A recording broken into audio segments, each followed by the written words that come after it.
대림절 두 번째 주일에 어울리는 아름다운 찬양 불러주셔서 감사드립니다. 대림절 두 번째 주일에 하나님 전에 나오셔서 또 감사드립니다. 하나님께서 우리 가운데 아기 예수님의 오심을 축복하고 또 그 축복하심에 동참하는 모든 성도들에게 하나님 은혜로 채워주실 줄로 믿습니다. 우리 조선시대 500년 역사상 가장 위대한 발명가는 누구였을까?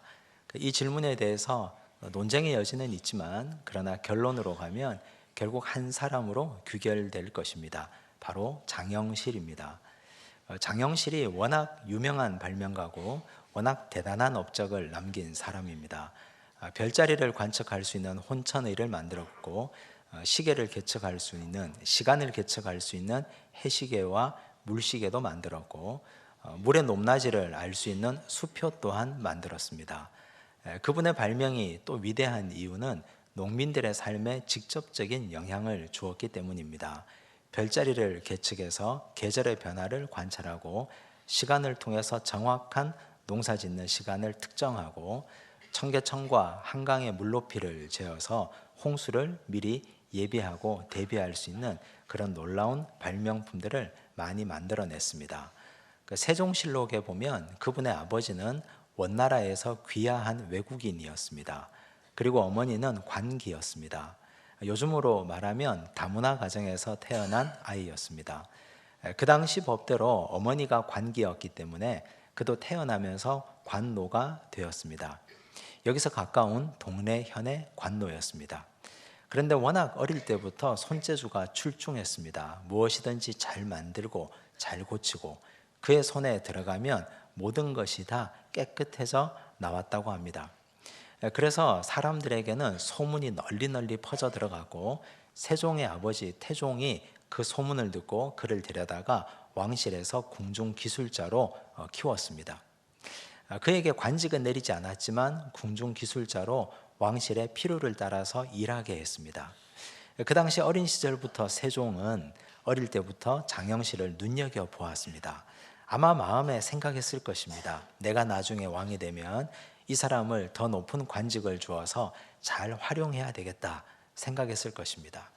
실제로 그가 왕이 되자 그에게 벼슬을 하사합니다. 정오품 별좌 자리를 내려서 면천을 시켜줍니다. 신하들의 반대가 극렬했지만 그러나 그는 그 극렬한 반대를 뚫고 그를 면천시켜 주었습니다. 그로부터 20년 동안 장영실은 종횡무진 활약했습니다. 그 당시 어느 나라와 견주어도 과학기술에 있어서는 뒤처지지 않을 만큼 위대한 발명대국, 과학대국을 이루는 데 일조한 인물이 된 것입니다. 많은 사람들은 세종이 인복이 많다고 말합니다. 그의 시절에 유독 대단한 사람이 많이 배출되었기 때문입니다.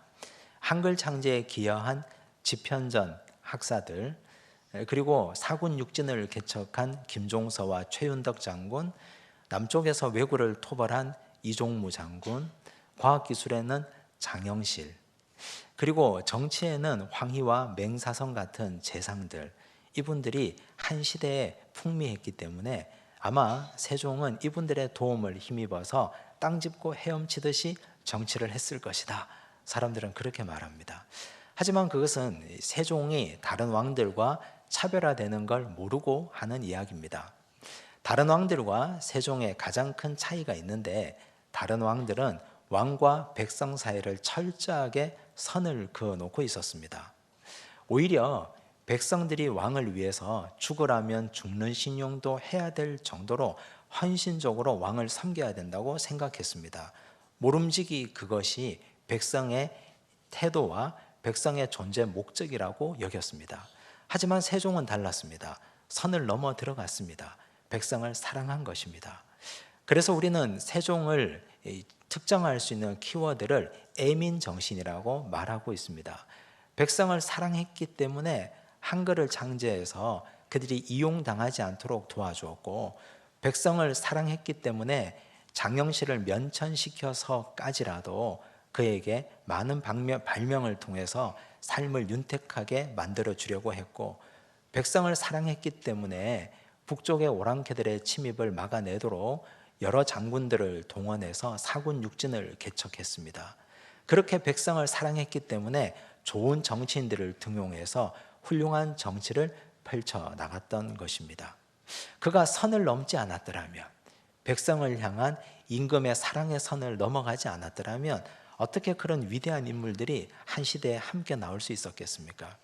아마도 조선시대 넘쳐나는 인물들이 많았는데 다른 왕들은 선을 넘어서 백성을 사랑하지 않았기 때문에 인재를 발굴하지 못했을 것입니다. 그건 지금도 마찬가지입니다. 오늘 우리는 세종과는 비교할 수 없는 위대한 선을 넘어오신 한 분, 예수 그리스도를 만납니다. 예수님은 하늘과 땅의 경계, 가장 두터운 선을 넘어서 이 땅에 오신 분입니다. 예수님께서 선을 넘어 이 땅에 들어오셨기 때문에 우리는 구원을 받았습니다. 오늘 우리가 대림절 두 번째 주간을 보내고 맞이하면서 나는 과연 내가 정해놓은 선 안에 갇혀 있지는 않은가? 나도 모르게 금을 긋고 선을 긋고 살고 있지는 않은가? 나도 예수님처럼 선을 넘어가서 위대한 복음 사역에 헌신하는 사람이 되기를 결단하는 은혜의 시간 되기를 간절히 바랍니다. 예수님께서 마가복음 9장에는 팔레스타인 북쪽 지역을 다니셨습니다. 헤르몬산 꼭대기와 산 아래, 그리고 갈릴리 가버나움까지를 다니셨습니다. 이제는 예수님께서 갈릴리 북쪽을 지나서 남쪽 유대 땅으로 내려오셨습니다. 1절을 보시겠습니다. 함께 읽습니다.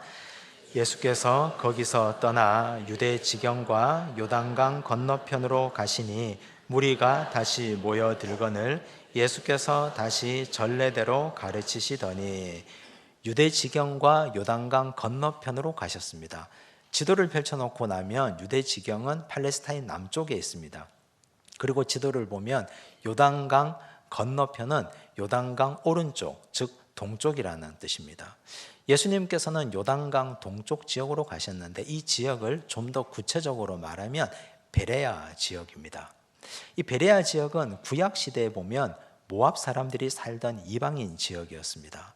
모세 할아버지께서 신명기에 그 설교를 하셨던 곳이 바로 이 베레아 지역, 모압 평지였고, 모세가 가나안 땅을 바라보며 하나님의 부르심을 받았던 느보산이 있는 곳이 이곳 베레아 모압 지경이었습니다. 우리가 잘 아는 룻의 고향도 역시 모압 이방 땅이었습니다. 예수님 시절 신약 시대에는 헤롯 안티파스가 다스리는 곳이었고, 과거 구약 시절부터 이방인들이 사는 곳이라서 예수님 시절도 이방인들이 그곳에 모여 살고 있었습니다.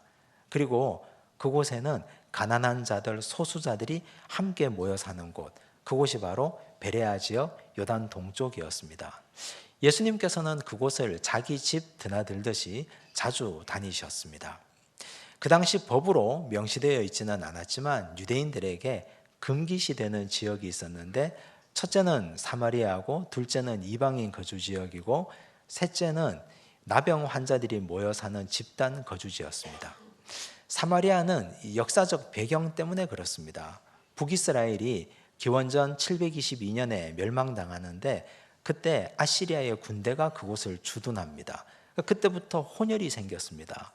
사람들은 그래서 그 지역이 더럽혀진 땅이라 해서 사마리아 벨트로는 통행하지도 않고 가지도 않습니다. 북쪽 사람들이 남쪽으로 올 때나 남쪽 사람들이 북쪽으로 갈 때나 사마리아는 피해 다녔습니다. 이방인 지역은 말할 것도 없이 사람들이 잘 가지 않습니다. 나병 환자들이 모여 사는 집단 거주지는 전염의 위험 때문에 두려워서 가지 않습니다. 하지만 예수님은 이 모든 곳을 자유롭게 다녔습니다. 사마리아로 다니시고, 이방인 거주 지역도 자유롭게 다니시고, 나병 환자 집단 거주지도 자유롭게 활보하셨습니다. 나병 환자 베다니 시몬의 집에 가셔서 그곳에서 식사하시고 교제하시고 함께 떡을 떼셨습니다. 이것이 우리 예수님이 하신 일이고 주님의 사역이었습니다. 사람들은 이렇게 금기시하고 사람들은 그토록 꺼려 했던 곳을 예수님은 자유롭게 다니신 이유가 원래 예수님께서 이 땅에 오실 때부터 그런 목적으로 오셨기 때문입니다. 빌립보서 2장 6절을 보시면 예수님의 원래 본체가 하나님과 동등된다고 말씀합니다. 함께 읽습니다. 그는 근본 하나님의 본체시나 하나님과 동등됨을 취할 것으로 여기지 아니하시고. 예수님은 원래 저 높고 높은 곳에 하나님의 본체셨습니다. 하나님과 같은 분이셨습니다. 그런데 그분이 역사상 어느 누구도 할 수 없었던, 누구도 할 수 없었던 선을 넘어서 이 땅에 내려오셨습니다. 하나님과 본체셨던 그분이 인간의 육신의 옷을 입고 이 땅에 오신 것입니다. 이렇게 큰 선을 넘어오셨으니까 유대인 지역이면 어떻고 이방인 지역이면 어떻겠습니까? 사마리아도, 나병 환자들이 사는 집단 거주지도 주님은 자유롭게 다니셨습니다. 원래 주님은 선을 넘기로 작정하고 이 땅에 오신 분이기 때문입니다. 예수님께서 이 땅에 오셔서 선을 넘어 다니신 이유가 무엇일까요? 사람들이 그토록 터부시하고 금기시했던 이 선을 자유롭게 활보하고 넘어 다니신 이유는 단 한 가지, 사랑 때문입니다. 예수님께서 사랑하셨기 때문에 자유롭게 3년 동안 선을 넘어 다니셨습니다. 인간들이 그어놓은 선, 그 선을 넘어 가셔야만 구원의 대장정이 완성될 수 있기 때문에 주님은 선을 넘어 구원을 위해서 인간을 사랑하셔서 선 넘어 가셨습니다. 사람들이 그어놓은 선에는 몇 가지가 있는데 그 첫째가 유대인과 이방인의 선이었습니다. 그 당시 유대인들은 사실 아무것도 가진 것이 없었습니다. 나라도 잃고 있었습니다. 가난한 사람들이었습니다. 그런데 그들의 자존심은 굉장히 대단했습니다. 선택받은 민족, 선민이라는 그릇된 선민의식을 가지고 사람들을 배타적으로 대했습니다. 이방인들을 마치 짐승처럼, 개처럼 취급합니다. 그런데 예수님은 그런 구별이 아무 의미 없다. 주님은 이방인들 거주 지역을 자유롭게 다니시면서 그들에게 복음을 전하시고 그들에게 구원의 은총을 선포해 주셨습니다. 예수님께서 이렇게 유대인과 이방인의 경계를 허문 것을 에베소서 2장 13절 14절에서는 이렇게 설명합니다. 함께 읽습니다.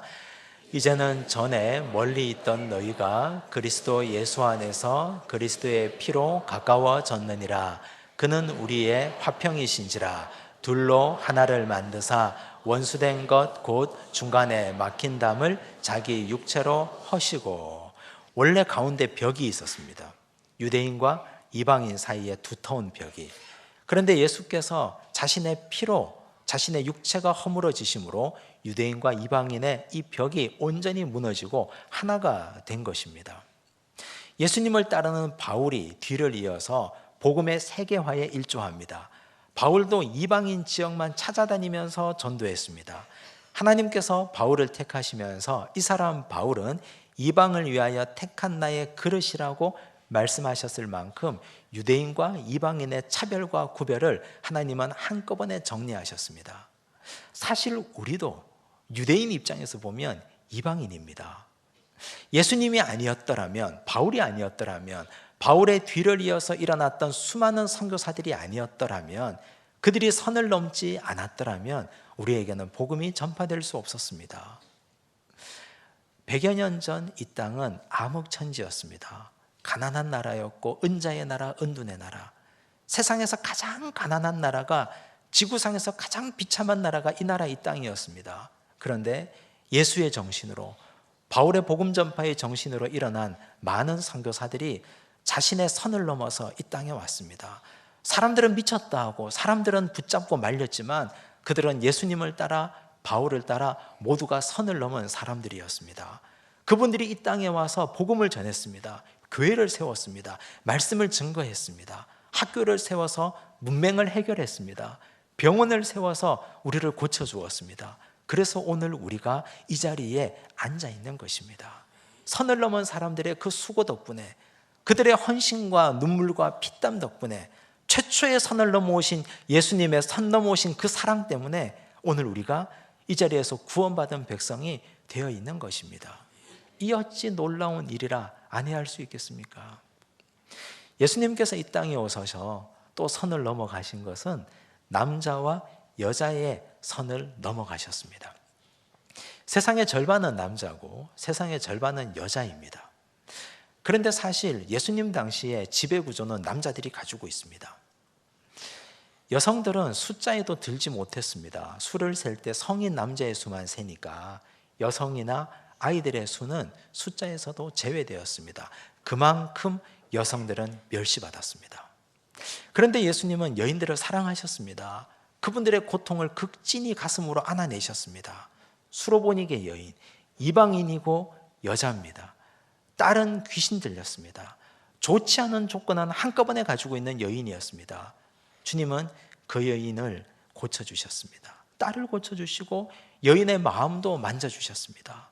12해를 혈루증으로 앓았던 여인이면서 더러운 병에 걸렸습니다. 12년 동안 사람들은 그녀를 피해 다니고 기피했습니다. 그녀는 사회적인 죽임까지 당한 여인이었습니다. 그런데 주님은 그 여인의 육체적 병도 고쳐주시고 모든 사람 앞에서 이 여인이 고침받았다는 것도 알려주셨습니다. 이렇게 여인을 회복시켜 주셨습니다. 사마리아 여인, 사마리아인이면서 여인입니다. 결혼에 5번이나 실패했습니다. 예수님은 그 여인을 찾아가셨습니다. 우물가에서 만나서 물 좀 달라 하시고 말을 건네셨습니다. 선을 넘어가신 것입니다.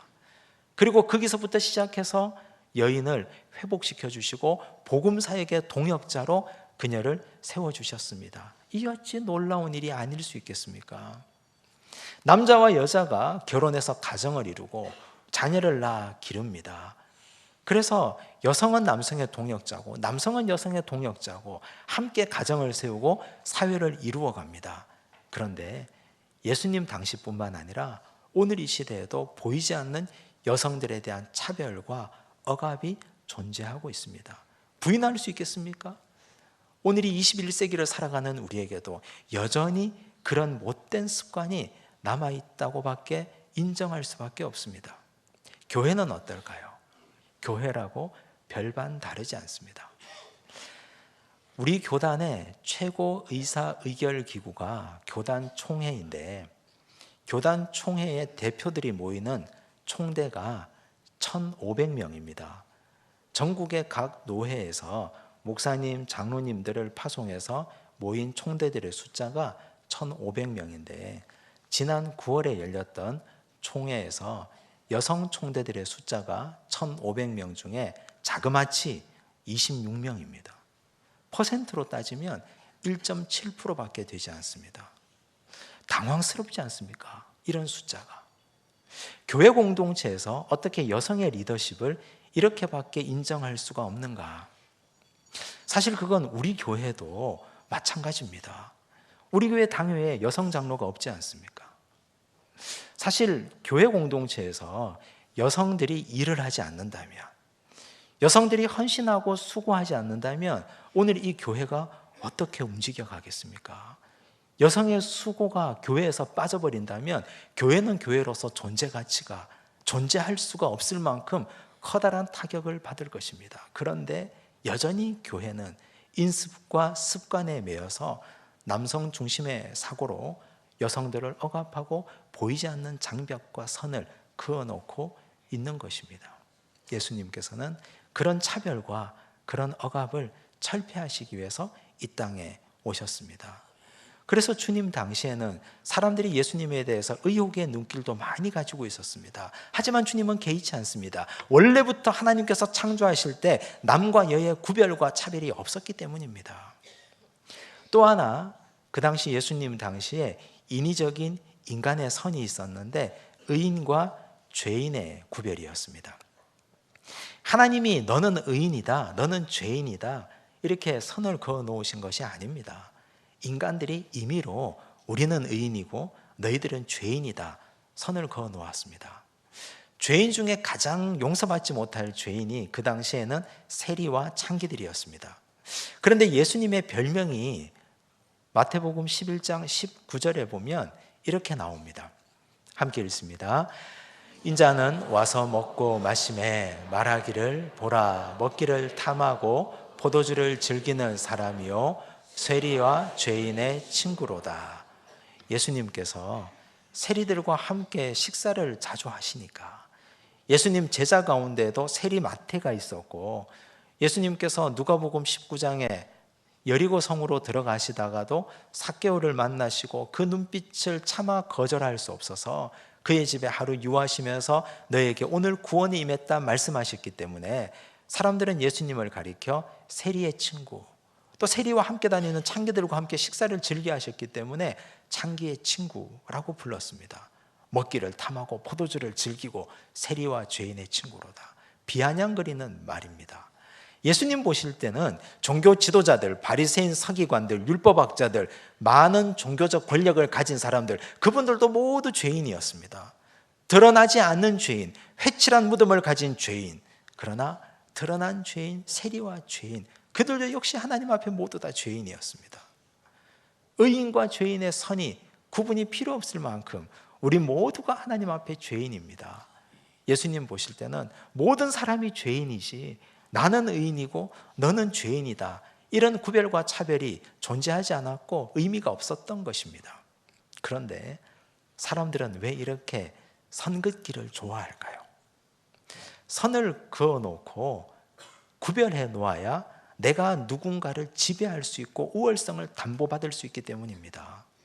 나는 여전히 높은 자리에서 당신을 지배하고 당신은 여전히 낮고 천한 자리에서 나를 섬겨야 된다는 우월 구조가 사람들에게 의식적으로 무의식적으로 자리 잡고 있습니다. 세상은 여전히 가진 자가 못 가진 자를 지배하라고 가르치고, 세상은 여전히 못 가진 자는 가진 자에 대해서 혁명하고 뒤집어 엎고 세상에 판을 엎으라고 가르칩니다. 그래서 세상은 여전히 갈등 관계와 투쟁의 연속이 일어나고 있습니다. 하나님이 세상을 창조하실 때 이렇지 않았습니다. 구별이 없었습니다. 선이 없었습니다. 유대인과 이방인의 구별도 없었고 남자와 여자의 차별과 불평등도 존재하지 않았고 의인과 죄인의 구별도 없었습니다. 사람들이 모두가 만들어 놓은 인위적인 구별에 불과했습니다. 이제 우리는 어때야 할까요?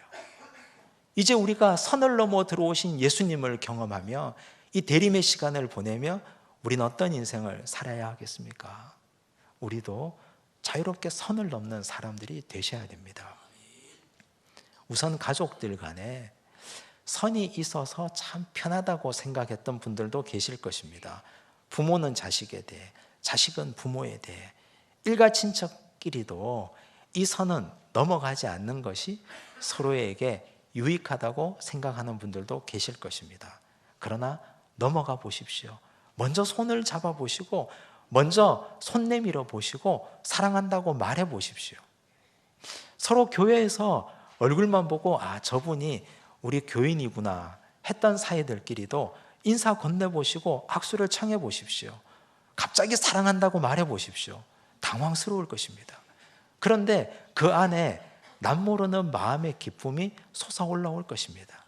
제가 이렇게 일부 예배 때 설교하고 나니까 나가시면서 어떤 분이 저에게 눈을 똑바로 보고 목사님 사랑합니다 이렇게 말씀하셨습니다.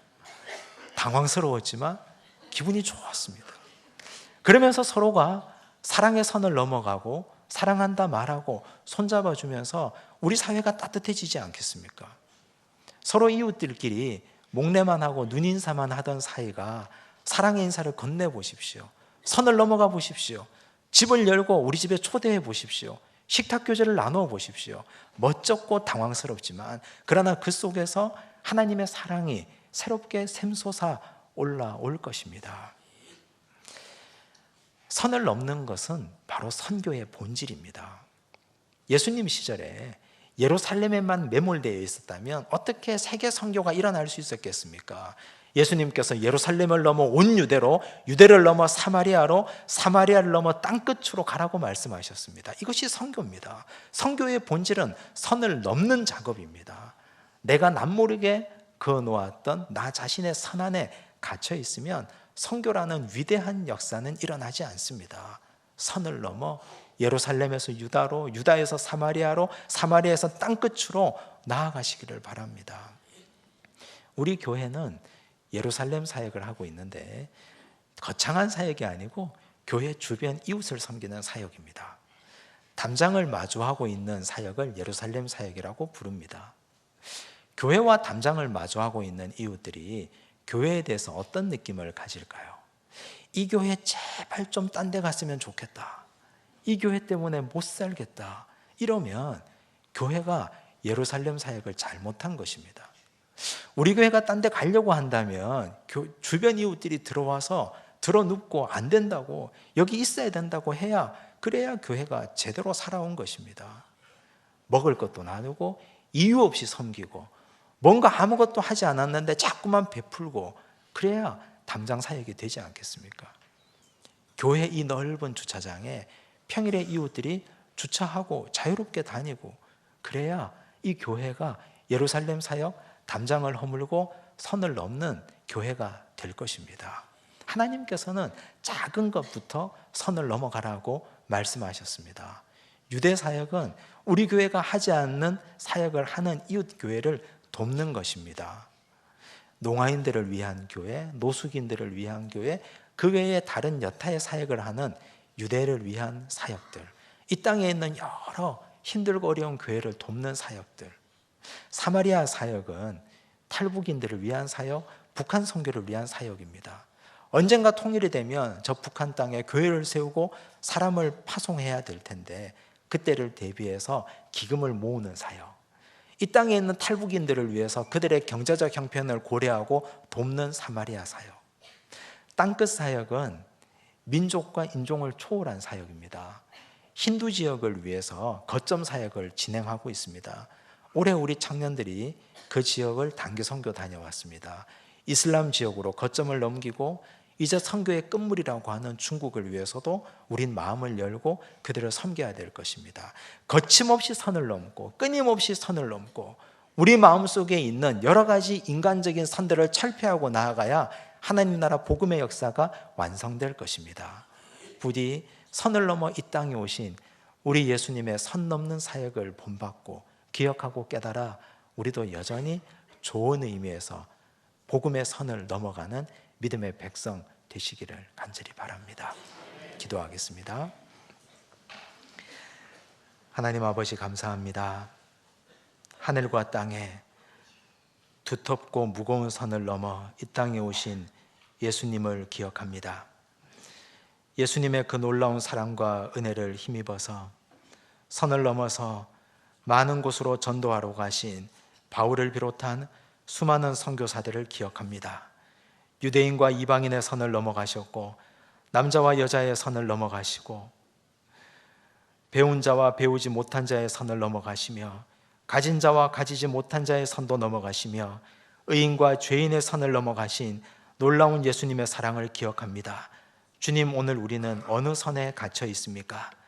주님이 이 미련하고 완악한 우리를 묶고 있는 선을 해방시켜 주시옵소서. 예수님처럼 선 넘는 자들이 되도록 도우시고 선을 넘어가서 하나님 기뻐하시는 거룩한 복음 사역에 헌신하며 동행하는 믿음의 백성들 되게 하여 주옵소서. 모든 말씀 예수님 이름으로 기도드리옵나이다. 아멘.